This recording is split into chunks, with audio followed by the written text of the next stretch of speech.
এই একেখিনি কথা যোৱা 3 মাহৰ পৰা কোৱা নাই নেকি? একে ৰেকৰ্ডটো বাৰম্বাৰ বজাই আছে। আমিতো কিবা নতুন কথা শুনিবলৈ বিচাৰোঁ। আৰু কি সময়ত কৈ আছে, যি সময় আৰু কি সম্পৰ্কত কৈ আছে, পেহেলগামৰ সম্পৰ্ক। পেহেলগামত আজি আমি সকলোৱে একগোট হৈছোঁ। আমি পাকিস্তানী সন্ত্ৰাসবাদীসকলক আমি গৰিহণা দিছোঁ। আমি বৰ্তমান চৰকাৰক, কেন্দ্ৰীয় চৰকাৰক সমৰ্থন জ্ঞাপন কৰিছোঁ। আমি কৈছোঁ যে তেওঁলোকে এটা শক্তিশালী প্ৰতিক্ৰিয়া দিয়ক। লগতে আমি চৰকাৰৰ জবাবদিহি বিচাৰিছোঁ। মৃতকৰ পৰিয়ালবৰ্গৰ প্ৰতি আমি গভীৰ সমবেদনা জ্ঞাপন কৰিছোঁ। কিন্তু আজিও বিজেপি বিভিন্ন ৰাজ্যত স্থানীয় ৰাজনীতি কৰি আছে, লোকেল পলিটিক্স কৰি আছে। আৰু এই ক্ষেত্ৰত আমাৰ মুখ্যমন্ত্ৰী হিমন্ত বিশ্ব শৰ্মা ডাঙৰীয়াও আজি তেওঁ এই দায়ী ইয়াতে একেই স্থানীয় পলিটিক্স তেওঁলোকে কৰিছে।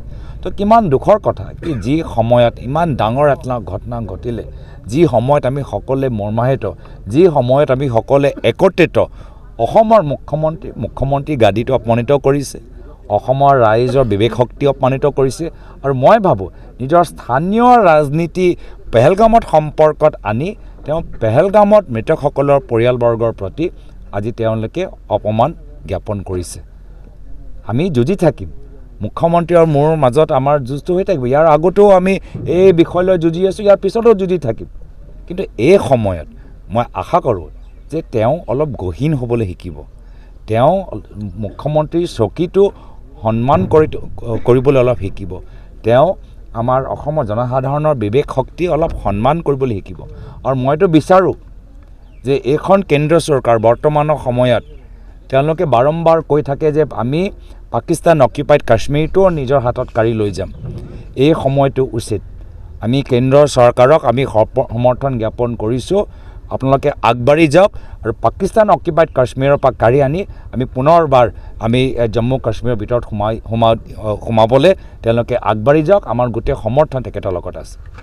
এই একেখিনি কথা যোৱা 3 মাহৰ পৰা কোৱা নাই নেকি? একে ৰেকৰ্ডটো বাৰম্বাৰ বজাই আছে। আমিতো কিবা নতুন কথা শুনিবলৈ বিচাৰোঁ। আৰু কি সময়ত কৈ আছে, যি সময় আৰু কি সম্পৰ্কত কৈ আছে, পেহেলগামৰ সম্পৰ্ক। পেহেলগামত আজি আমি সকলোৱে একগোট হৈছোঁ। আমি পাকিস্তানী সন্ত্ৰাসবাদীসকলক আমি গৰিহণা দিছোঁ।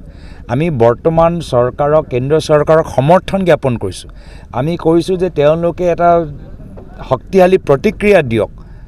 লগতে আমি চৰকাৰৰ জবাবদিহি বিচাৰিছোঁ। মৃতকৰ পৰিয়ালবৰ্গৰ প্ৰতি আমি গভীৰ সমবেদনা জ্ঞাপন কৰিছোঁ। কিন্তু আজিও বিজেপি বিভিন্ন ৰাজ্যত স্থানীয় ৰাজনীতি কৰি আছে, লোকেল পলিটিক্স কৰি আছে। আৰু এই ক্ষেত্ৰত আমাৰ মুখ্যমন্ত্ৰী হিমন্ত বিশ্ব শৰ্মা ডাঙৰীয়াও আজি তেওঁ এই দায়ী ইয়াতে একেই স্থানীয় পলিটিক্স তেওঁলোকে কৰিছে। তো কিমান দুখৰ কথা কি যি সময়ত ইমান ডাঙৰ এটা ঘটনা ঘটিলে, যি সময়ত আমি সকলোৱে মৰ্মাহিত, যি সময়ত আমি সকলোৱে একত্ৰিত, অসমৰ মুখ্যমন্ত্ৰী গাদীটো অপমানিত কৰিছে, অসমৰ ৰাইজৰ বিবেক শক্তি অপমানিত কৰিছে। আৰু মই ভাবোঁ নিজৰ স্থানীয় ৰাজনীতি পেহেলগামত সম্পৰ্কত আনি তেওঁ পেহেলগামত মৃতকসকলৰ পৰিয়ালবৰ্গৰ প্ৰতি আজি তেওঁলোকে অপমান জ্ঞাপন কৰিছে। আমি যুঁজি থাকিম।